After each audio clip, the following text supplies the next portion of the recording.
The broadcast is now starting. All attendees are in listen-only mode. Bonjour à toutes, bonjour à tous, Valentin Franc avec vous pour ce point de marché du 21 septembre 2017. Alors aujourd'hui on va parler de l'après Janet Yellen. Pour ceux qui ne le savent pas, hier soir la Fed a publié un compte rendu pour les prévisions des chiffres macroéconomiques ainsi que les projections sur les prochaines hausses des taux. Et on a eu un discours de Janet Yellen. Donc on va parler un petit peu de ça au début, très rapidement, parce qu'on a pris beaucoup de temps à en parler, hein, pour ceux qui ont suivi le webinaire spécial hier soir.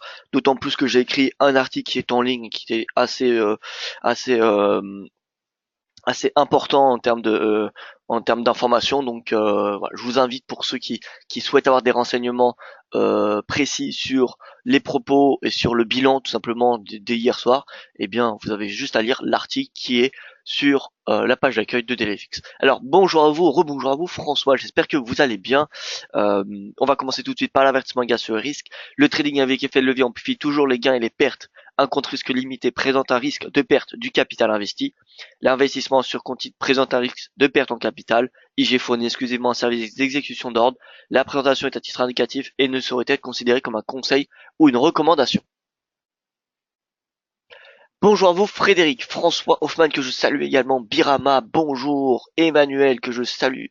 Voilà, bien bonjour à vous tous, chers habitués, chers auditeurs, chères auditrices. Résumé des sciences américaines et asiatiques. Alors hier, on a eu un dollar qui a été clairement qui a bien rebondi suite aux propos de JetGL. Alors pour résumer, euh, tout a commencé avec les projections macroéconomiques et les projections sur les hausses des taux de la part des gouverneurs. A priori, il y aurait une troisième hausse des taux en 2007. En tout cas, il y a 11 gouverneurs qui sont favorables à une hausse des taux, alors qu'ils étaient seulement 8 en juin dernier. Donc on a probablement une hausse des taux qui va avoir lieu en fin décembre. En tout cas, la probabilité, d'après les experts, était de 22% il y a 10 jours. Elle est actuellement de 63. Bon, ça change beaucoup, je vous l'accorde, mais a priori, il devrait avoir pour le moment une hausse des taux en décembre.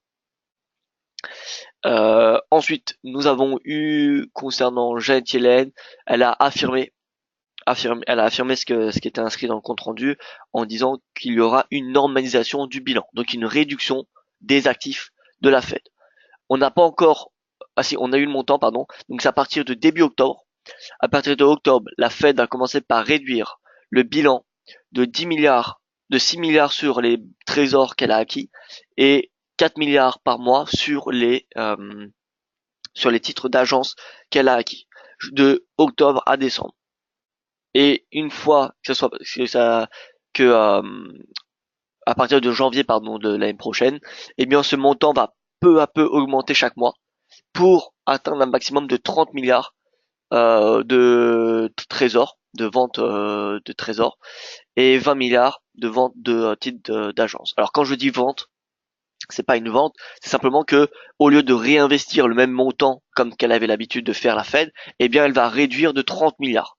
Par exemple, si à la fin du mois d'octobre, euh, il y a par exemple 20 milliards qui sont expirés, au lieu de les réinvestir, ces 20 milliards, dans des mêmes bons du trésor, eh bien elle va en investir que 14.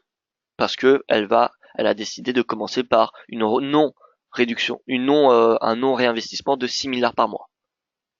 Donc 20 moins 6, ça fait dire 14. Voilà, donc elle va peu à peu faire descendre ce bilan, qui est actuellement aux alentours des 3000 milliards de dollars. Donc voilà, le DXY, c'est la conclusion. Concrètement, on a eu un DXY qui est bullish avec une Janet Yellen qui était plutôt en forme et confiante. Dow Jones. Dow Jones, plus 0,19%. Dow Jones qui a progressé finalement, qui a clôturé sur un nouveau plus haut. Pareil pour le S&P. Le S&P qui enregistre une volatilité extrêmement basse en ce moment. Et le Nasdaq, les valeurs technologiques qui restent pour le moment en prise de bénéfices qui consolident. Concernant le T-Note, eh bien il a rebondi, hein, pareil, pour les mêmes raisons que le dollar US, donc les rendements américains se sont détendus, ce qui devrait profiter au secteur bancaire. D'ailleurs, on peut le voir, le Dow Jones, c'est l'indice qui a surperformé. Pourquoi? Eh bien parce que c'est l'indice qui a la plus forte pondération entre le S&P et le Nasdaq au secteur bancaire. C'est celui qui est le plus exposé au secteur bancaire. Donc, puisque ces rendements se sont détendus, eh bien, le secteur bancaire en a profité et le Dow Jones en premier. Voilà, et ça devrait profiter également normalement pour les indices européens aujourd'hui. Le yen progresse très légèrement, à l'inverse du gold qui recule, le gold qui est coté face au dollar et qui recule de 1,23% cette nuit, il s'enfonce sous les 1300, c'est ce qu'on va voir juste après. Le Nikkei progresse très légèrement, grâce à un appétit pour le risque, et vous voyez que c'est seulement grâce à cet appétit pour le risque que le Nikkei progresse, parce que le yen est progresse également, et comme vous le savez, il y a historiquement, traditionnellement, une corrélation négative qui a lieu entre le Nikkei et le yen. Le Hang Seng recule, et le MSCI Asia Pacific avance. Voilà, donc concrètement, moi je suis plutôt haussier sur les marchés actions européens ce matin. Concernant le calendrier économique, alors je ne l'ai pas mis sur cette slide étant donné qu'il est massif. Donc on va passer tout de suite au calendrier économique sur DailyFX. Alors, on passe déjà sur ce qui s'est passé cette nuit. Sur le NZD, on a eu le PIB qui est ressorti dans la lignée du consensus sur un rythme annuel et trimestriel. Ensuite, on a eu la décision des taux de la BOJ qui est bien évidemment inchangée. Nous avons alors le discours que je n'ai pas suivi pour être honnête avec vous, le discours de Philippe Lowe, le gouverneur de l'RBA que je n'ai pas suivi. Sinon, qu'est-ce que nous aurons donc? Nous aurons le bulletin mensuel à 10h de la BCE. 15h30, nous aurons le discours de Mario Draghi. Entre-temps, nous aurons quelques statistiques macroéconomiques américaines et au Royaume-Uni. Alors au Royaume-Uni, nous aurons rien de très important, mis à part des emprunts qui sont synonymes également d'investissement. Donc voilà, une hausse des emprunts, c'est bénéfique. Et l'indice manufacturier qui va être suivi par le marché. Mais clairement, l'annonce de la journée, c'est bien évidemment la BCE avec Mario Draghi. Donc voilà pour ce qui est du calendrier économique. Pour ceux qui souhaitent lire l'article de Special Fed, je vous envoie le lien, vous voyez qu'il est assez massif, ça parle du dollar face à l'euro et face au gold. Alors bonjour à vous Franck, j'espère que vous allez bien. Pierre-Yves, que je salue également. Voilà, donc il est dans le lien normalement, enfin dans la boîte de dialogue ce lien, et donc voilà. Alors on regarde rapidement les rendements américains qui depuis lundi dernier rebondissent de plus de 12%, ils prennent de 26 points de base, ce qui est beaucoup, hein. Alors qu'ils atteignaient un plus bas annuel à 2%, ils sont retournés à 2,27 qui est un plus haut de plus de 23 jours, donc de 1 mois. Ce qui est quand même assez important. Donc voilà, les rendements se détendent, on regarde l'impact sur les marchés. Normalement, c'est le CAC le CAC c'est l'indice européen qui est le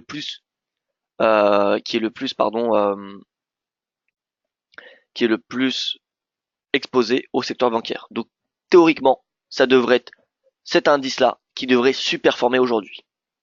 Voilà. Je dis bien théoriquement parce que bien évidemment, je n'ai pas une boule de cristal. Donc le CAC, concrètement, ça devrait être aussi. On a de l'appétit pour le risque, on a le pétrole qui recule, c'est dommage. C'est dommage qu'on n'a pas l'aide du pétrole.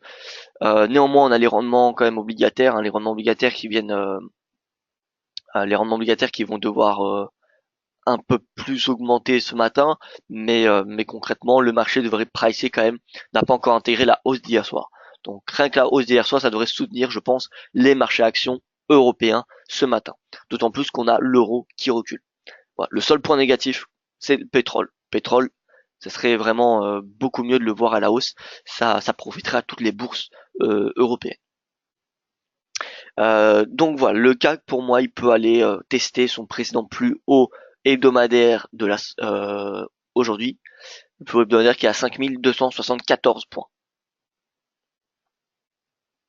Et à moyen terme, je pense qu'il est parti pour venir chez les 5288. Le DAX cède sous résistance, il est actuellement à 12 133, je pense qu'il peut revenir en intraday, tester cette résistance, et voilà, tout simplement. L'Eurostoxx, 3143, pareil, le plus haut hebdomadaire, c'est la résistance à viser en intraday, qui se situe à 3548. François qui me demande l'euro-dollar à 1,18. Alors avant de parler de l'euro-dollar, on parle du DXY, c'est important, et ensuite on passe sur l'euro-dollar. Alors le DXY, comme vous pouvez le voir, il y a eu une belle jambe de hausse hier. Il y a une belle jambe de hausse. On a une belle impulsion depuis le support à 91,50 points. On a une résistance toujours à moyenne mobile à 50 jours qui n'a pas été dépassée depuis maintenant plus de 4 mois. Ça, ce qui fait une résistance vraiment importante. Elle a été testée à 2 reprises, une, deux, et elle fait le troisième test. Reste à voir maintenant si on a une cassure. Si on a une cassure, ça sera un signal haussier. Ça sera un signal haussier direction les 94 points. 94,71 pour être précis. Maintenant, là, on se situe sur un niveau clé. Donc le dollar, il va potentiellement augmenter aujourd'hui, mais je ne pense pas qu'il cassera cette moyenne mobile, en tout cas aujourd'hui. À part si la BCE, à part si Mario Draghi est, est plutôt, comment dire, décevant aujourd'hui, ce qui rapatrierait des flux vers les US. Et donc, dans ce cas-là, ça soutiendrait le dollar. Et l'euro pourrait, oui, François, s'enfoncer à 1,18. Le premier support, pardon, c'est bien la moyenne mobile à 50 jours, qui, comme vous pouvez le constater, sur tout le Forex, tous les paires majeures, font office de support ou résistance, ça va dépendre. Mais en fait, c'est le DXY. Le DXY, moyenne mobile à 50 jours, et donc vous retrouverez cette moyenne mobile à 50 jours relativement proche du prix sur quasiment tous les cours, toutes les paires majeures. On regarde l'euro-dollar, on est proche de la moyenne mobile à 50 jours, donc c'est celle-ci qu'il faut viser. GBP-USD, bon, on est assez loin, parce que le GBP, il a un fort momentum en ce moment. Le NZD, moyenne mobile à 50 jours. L'USD CAD, moyenne mobile à 50 jours qui est relativement proche. L'USD Yen, bon là, on l'a dépassé parce que le Yen est un bon momentum baissier.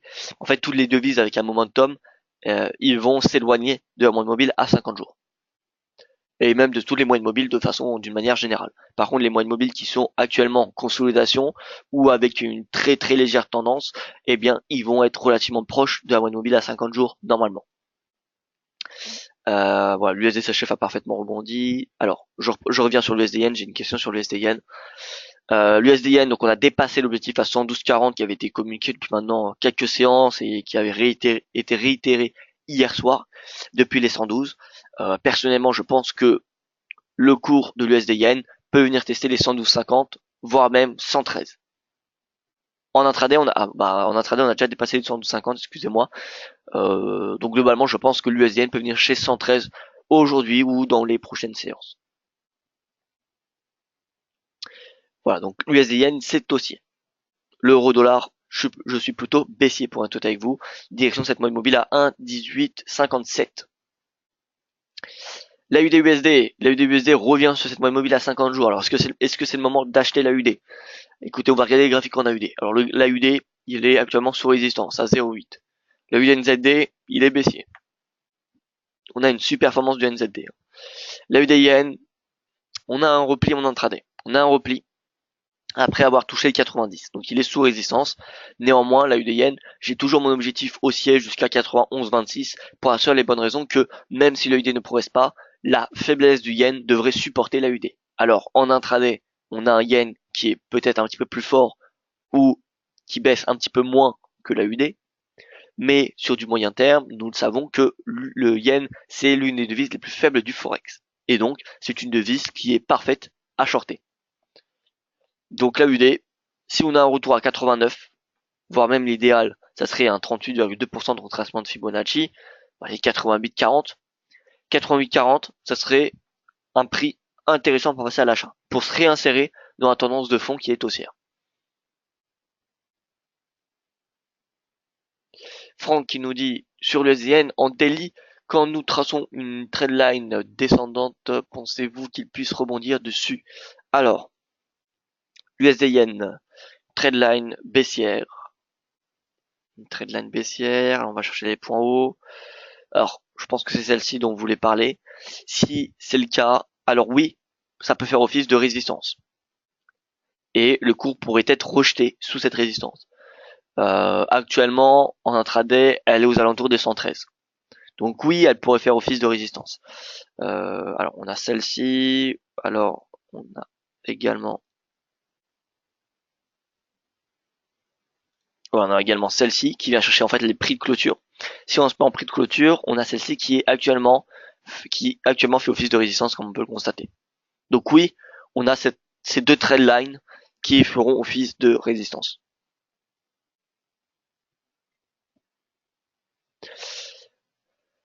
L'USD CAD, c'est haussier. Le CAD, comme vous pouvez le voir, qui corrèle au pétrole, eh bien le pétrole se replie, donc le CAD il devrait baisser, l'USD devrait augmenter mécaniquement jusqu'à la moyenne mobile à 50 jours, qui sera excellente pour passer à la vente, comme vous pouvez le constater lors des 2 précédents tests. Voilà, donc c'est affaire à suivre. Le seul scénario qui empêcherait une vente de l'USD CAD sous cette moyenne mobile, ça serait si le DXY casse sa moyenne mobile à 50 jours. Si le DXY casse sa moyenne mobile à 50 jours, alors nous nous abstiendrons de vendre cette moyenne mobile. Donc l'USD CAD plutôt haussier aujourd'hui, première résistance à 1,24, seconde résistance à moyenne mobile à 50 jours à 1,2464. Le GBP USD, honnêtement, il tient quand même très très bien. La livre tient très bien face au dollar. Vous pouvez voir qu'hier, il n'y a pas eu beaucoup de bruit sur le GBP USD. Donc voilà, on a eu vraiment un GBP qui a été fort hier et même hier soir. Il se stabilise autour des 1,35. Bon, honnêtement, j'ai pas vraiment d'objectif sur le GBP actuellement. Le GBP USD a atteint une résistance de momentum, ce qui veut dire que le momentum pourrait baisser et donc que le cours pourrait continuer à consolider. Une fois que le RSI atteindra 50, voire même plus bas, un support de momentum comme par exemple on a une oblique, on a une très légère oblique ici. Voilà, si on atteint ce support-là à 32, 35 environ, alors ça pourrait être un point d'entrée pour s'insérer dans le momentum, pour profiter du momentum qui pourrait amener le GBP à 1,36 voire même 1,37. Donc patience sur le GBP, je pense qu'il peut encore consolider. Tac tac tac. Voilà, on a fait le tour des paires majeures, parce qu'il y a des paires majeures intéressantes. On fait un point sur nos objectifs qu'on a. Le CAD yen toujours haussier, direction les 91,66. Donc voilà, le scénario se découle petit à petit. La UD yen, donc comme je vous l'ai dit, on a toujours un objectif à 91,26, mais bon, c'est sur du moyen terme, tout comme le CAD yen. Le NZDN, c'était la stratégie d'hier, qui avait été annoncée à 82 et quelques. L'objectif c'était d'aller chercher les 83, voire même 83,50, voire même 84. Pour le moment, c'est bien parti. Moi, je pense que le NZD a une vraie marge de progression pour venir chercher les 83,50, voire même 84. Donc, pour ceux qui sont dans le NZDN, c'est parfait. Attention, tout de même. Bon, je pense qu'il n'y a pas vraiment de risque, mais je vous rappelle qu'il y a les élections néo-zélandaises qui auront lieu ce week-end, tout comme les élections allemandes. Bonjour Philippe, alors on trouve sur quel lien les forces relatives des devises que tu utilises pour voir que yen est faible par exemple, existe-t-il la même chose pour les indices, pour les actions par rapport aux indices ou aux actions? Alors Philippe, en fait, ce que j'utilise, donc ce simple graphique où je superpose, en fait je superpose tout simplement les paires majeures. Il n'y a rien de plus simple. Donc moi personnellement, pour faire cela, j'utilise TradingView. Je mets donc par exemple le JPY-USD, donc c'est l'inverse de l'USD yen, hein. JPY USD. Voilà, on va mettre toutes les paires majeures.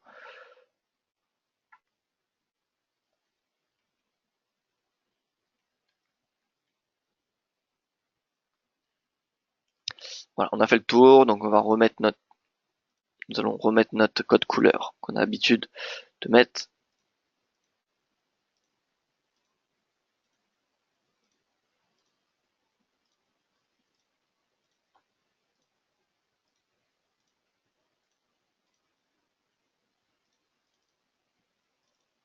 Et nous allons nous mettre sur 5 jours. Donc est-ce qu'on peut faire la même chose sur les actions? Oui Philippe, en fait vous avez simplement à superposer n'importe quel actif. Donc vous pouvez superposer 5 actions différentes, vous pouvez superposer 10 indices différents, voilà, il y a aucun souci, vous pouvez superposer autant d'actifs que vous souhaitez. Donc là c'est simplement les paires majeures, donc c'est la devise majeure face au dollar.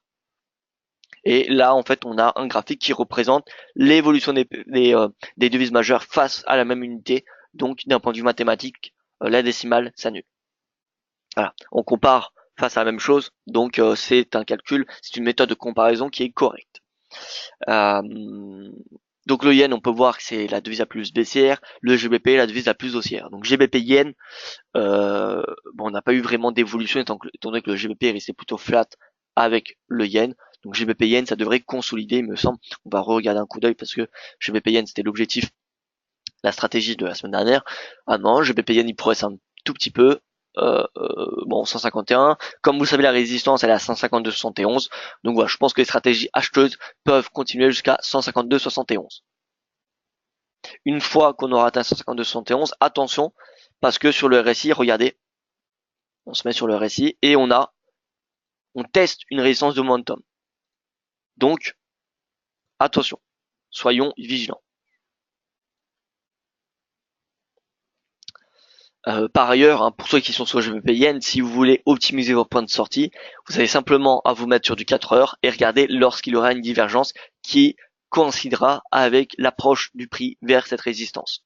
Si le prix évolue sous la résistance et que vous voyez qu'une divergence est en train de se former, comme ce qui a lieu actuellement, voilà, exemple très concret, on a des points hauts de plus en plus hauts, tac, sur le graphique 4 heures, et sur le RSI, on a des points bas, des points hauts de plus en plus bas. Donc ça diverge. Et donc une fois que la divergence sera validée, ça sera le point de sortie. Et pour qu'elle soit validée, il faut que le RSI casse 50. Voilà, tout simplement. Bon, de toute façon, là vous pouvez déjà prendre des bénéfices, je pense. Maintenant, il y a un risque si vous prenez vos bénéfices maintenant, c'est que peut-être que la divergence peut être validée si elle ne casse pas 50. Et donc il pourrait avoir un retour du momentum. Voilà. Donc le mieux, je pense, c'est cette stratégie de sortie, c'est d'attendre une divergence sous une résistance ou une divergence sur un support. Ça dépend si vous êtes à la vente ou à l'achat. Voilà. Ça, c'est une stratégie de sortie qui peut être intéressante. Alors, voilà. Donc, pour répondre à votre question, Philippe, j'espère que vous avez compris. Tout simplement, en fait, je superpose des actifs, que ce soit des indices, des actions. Voilà, on peut faire avec ceux que l'on veut. On peut faire avec ceux que l'on veut. Donc là, en l'occurrence, c'est que les paires majeures, mais vous pouvez mettre d'autres paires majeures. Après, il faut faire attention, il faut pas comparer n'importe quoi avec n'importe qui. Voilà, on peut pas comparer le CAC avec l'euro dollar, avec le pétrole, ça n'a aucun sens. Donc voilà, faut comparer avec une certaine logique derrière, face à quelque chose de logique. Donc voilà, mais oui, on peut comparer avec ce que l'on veut. Alors. Bonjour à vous, Gianni, Nicole. Bonjour, à tendance de fond sur le gold baissier ou haussier. Bah, écoutez, Nicole, la tendance de fond, elle est haussière, clairement, sur le gold. On peut pas la remettre en cause. Maintenant, depuis le début du mois, on voit clairement qu'il y a un retracement sur le gold. On voit clairement qu'il y a un retracement. On a le marché qui spécule de plus en plus sur une hausse des taux depuis 10 jours. On a les inquiétudes liées à la Corée du Nord qui a un petit peu diminué. On a le RSI qui avait buté une résistance et qui maintenant respire. Donc voilà, j'ai envie de dire que le gold, c'est une simple respiration. Pour moi, c'est une simple correction, c'est pas une tendance baissière qu'on a là. La tendance baissière, on pourra l'affirmer si le prix casse les 61, retrace plus que 61,8% de retracement de Fibonacci. Voilà. Si elle retrace plus de 61,8% de cette tendance, alors oui, nous pourrons dire que c'est un niveau, que c'est une tendance baissière. Maintenant, regardez, on va accumuler les retracements de Fibo. Et vous pouvez voir que le prochain niveau, il est ici. Il est ici à 1285, 1280, voilà, cette zone de 5 $. C'est le prochain niveau de support que vous pouvez viser sur le gold. On a un risque qui est plutôt dominant actuellement, ce qui impacte négativement les valeurs refuges, dont le gold. On a le dollar qui fait pression, donc on a les rendements obligataires américains qui se détendent. Voilà, donc pour moi, le gold, il peut venir chercher les 1280 5 dans les prochaines séances, voire prochaines semaines. Donc voilà pour ce qui est du gold. Moi je suis plutôt baissier à court terme. Maintenant, la tendance de fond, faut pas l'oublier. Le gold, ça reste quand même un actif qui superforme Wall Street. Donc voilà, faut pas non plus être totalement baissier sur le gold. Je pense que ça serait une erreur d'un point de vue stratégique. Maintenant, voilà, c'est une simple correction. C'est tout à fait normal. Toutes les tendances ont besoin de respirer avant de reprendre, avant de se reprendre. Donc voilà. Bonjour Valentin, CAC 40, objectif 5000 est-il toujours d'actualité de part de Gianni? Alors écoutez Gianni, j'ai envie de dire que j'y crois encore un petit peu. J'y crois encore aux 5000 points ou à la moyenne mobile à 200 périodes, euh, pour la simple et bonne raison qu'on a encore normalement des probabilités pour que le cours retrace. On a une probabilité pour que le cours retrace et d'un point de vue de, de trading, on a l'euro quand même qui est assez élevé, qui pourrait réaugmenter peut-être dans les prochaines séances et, euh, et donc ça pourrait faire pression sur les marchés actions. Parce que le retracement qu'on a eu ici, c'est simplement, enfin c'est en grande partie à cause du bond de l'euro. Voilà, donc on pourrait connaître la même chose sur dans les prochaines semaines. Là, le CAC respire pour deux facteurs. Déjà, on a de l'appétit pour le risque. Et en plus de cela, l'euro retrace depuis ses points hauts qui ont été atteints le 8 septembre. Et si on regarde le CAC, le 8 septembre, vous voyez qu'on a eu, le lendemain, on a eu cette sortie du canal. Donc ça va dépendre de l'euro. Qu'est-ce que va dépendre l'euro? Eh bien, il va dépendre du discours de Mario Draghi aujourd'hui. Voilà, donc concrètement, là c'est difficile de vous dire s'il va revenir à 5000 points. Je pense pas qu'il, je ne pense pas qu'il va reprendre une tendance haussière aussi rapidement et aussi proprement. Vous voyez, il y a une touchette sur 5000, il repart.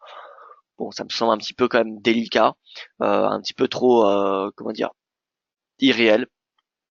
Personnellement, je pense qu'il pourrait venir tester au moins cette moyenne mobile à 200 jours. Voilà, maintenant, ce qui vient un petit peu me contredire, c'est que j'ai remarqué des divergences haussières en journalier sur le CAC, sur le DAX et sur l'Eurostoxx. Donc moi, je reste plutôt, voilà, globalement neutre. Dans le fond, la tendance elle est haussière depuis maintenant la fin de l'année dernière. La tendance elle est haussière. Je suis convaincu que les marchés actions marqueront des nouveaux plus hauts dans les prochains mois. Enfin, marqueront des prochains plus hauts annuels dans les prochains mois. Maintenant, la question c'est est-ce qu'il va refaire un test sur les 3004, 7 Eurostoxx, enfin, clairement, est-ce que les marchés actions européens vont refaire un test sur leur moyenne mobile à 200 jours? Pour moi, ça reste encore possible.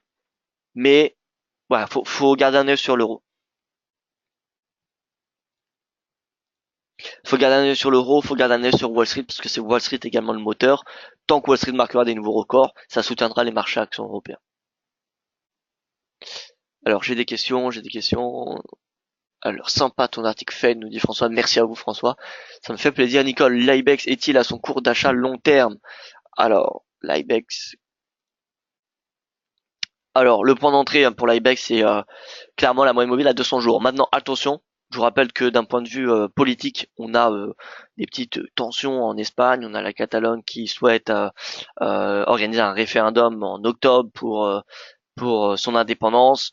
Ça comme comment dire les tensions en Espagne sont en train un petit peu d'augmenter, ce qui est l'explication du fait que l'IBEX sous-performe les marchés actions européens depuis maintenant quelques séances. Donc l'IBEX, il peut autant venir à cette moyenne mobile à 200 jours, voire même les 10 000 points. Néanmoins, sur du long terme, je pense que la moyenne mobile à 200 jours se paye. Hein. Sur du long terme, c'est un point d'entrée intéressant pour passer à l'achat. Autant que ClearEG, je peux avoir un accès à TradingView. Merci pour vos réponses à Philippe. Alors Philippe, TradingView est une plateforme gratuite. Vous pouvez pas trader dessus, mais c'est une plateforme gratuite. Donc, enfin, vous pouvez pas trader dessus avec IG, mais c'est une plateforme que vous pouvez utiliser gratuitement. Donc voilà, il y a aucun souci, vous pouvez l'utiliser. Le FTSE 7003 nous dit François. Alors, FTSE. FTSE qui a cassé cette moyenne mobile à 200 jours et qui, à l'inverse des marchés actions européens, connaît une forte divergence baissière en place depuis le vote en faveur du Brexit. Alors, c'est sur de l'hebdomadaire, il me semble. Voilà. Regardez en hebdomadaire cette grosse divergence baissière. Cette grosse divergence baissière qui a commencé quelques semaines après le vote en faveur du Brexit. On avait des points hauts de plus en plus hauts alors que le momentum indiquait des points hauts de plus en plus bas. Cette divergence est maintenant validée. On a la question de mobile à 50 jours. On a la livre qui progresse, ce qui fait pression également sur le footy. Donc pour moi le footy, il y a de grandes chances qu'ils viennent au moins chercher 7000 points dans les prochaines séances, voire prochaines semaines. Excepté si si la livre sterling se replie. Si la livre sterling se replie, ça laissera respirer le marché action, les marchés actions britanniques.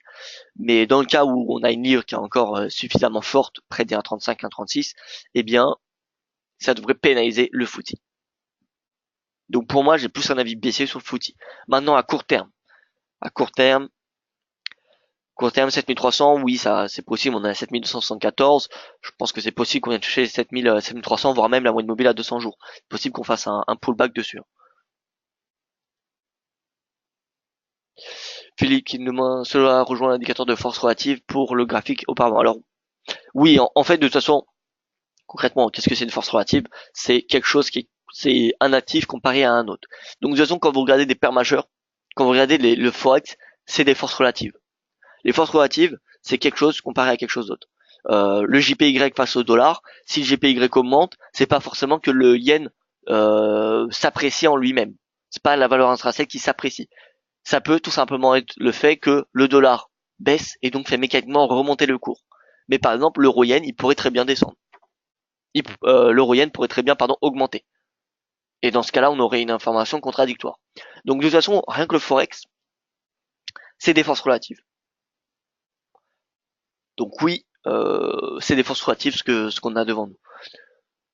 Maintenant, on n'a pas l'habitude sur les marchés actions, on appelle cela comme ça sur les marchés actions, mais sachez que sur le forex, c'est tous les jours quand vous tradez du forex, et vous tradez des forces relatives. Quand on parle de forces relatives sur les marchés actions, je vous prends un exemple. Voilà, on va supprimer tout cela. Force relative, ça va être par exemple CAC 40 divisé par DAX.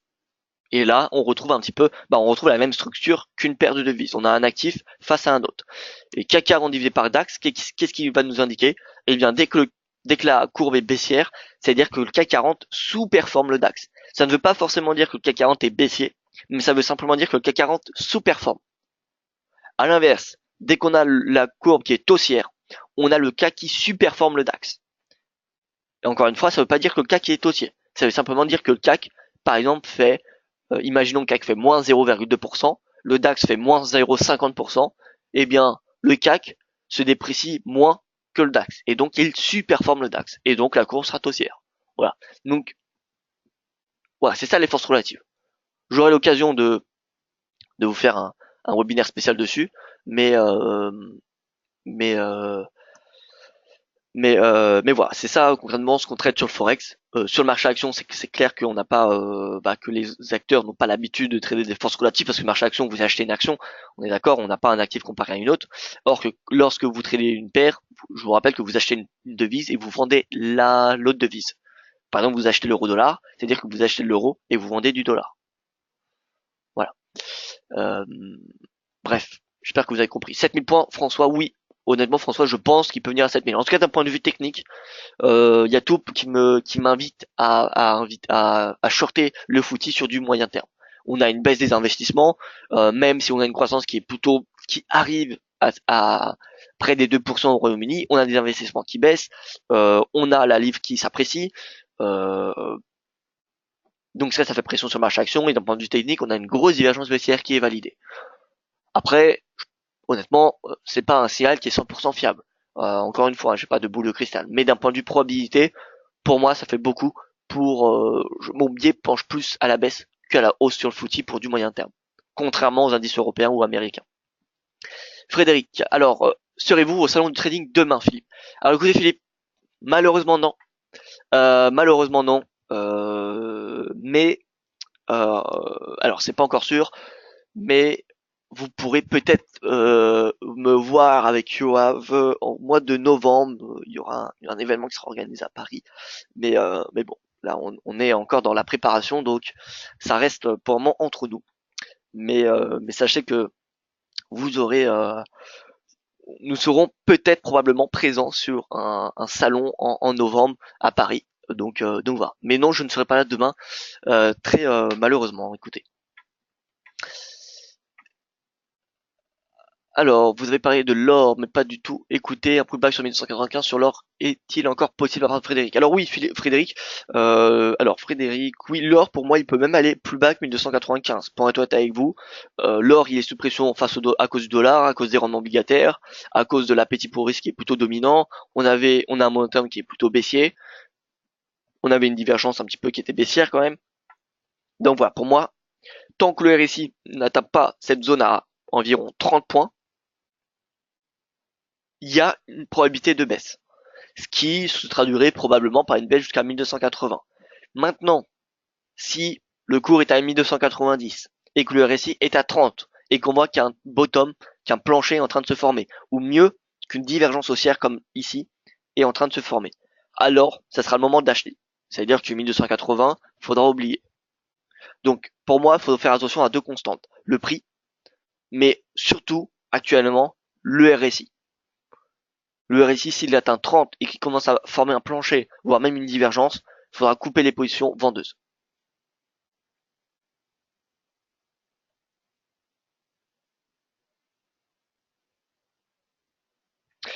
Donc voilà pour ce qui est du l'or, le pétrole. Écoutez, le pétrole, il a cassé au-dessus de son récent plus haut réalisé fin juillet, ce qui est un signal haussier. On a un repli, c'est normal. On a un breakout, donc on a un pullback. Maintenant, ce qu'il faudra voir, c'est est-ce que on aura un rebond ou est-ce qu'on aura ou si c'est simplement une fausse cassure, tout simplement. Si c'est une fausse cassure, eh bien la stratégie sera vendue jusqu'à 49 dollars. Si on a un vrai rebond, si on a une jambe de hausse qui apparaît demain, par exemple, ou même aujourd'hui, hein, la séance n'est pas du tout terminée, eh bien ça sera aussi jusqu'à 52 dollars.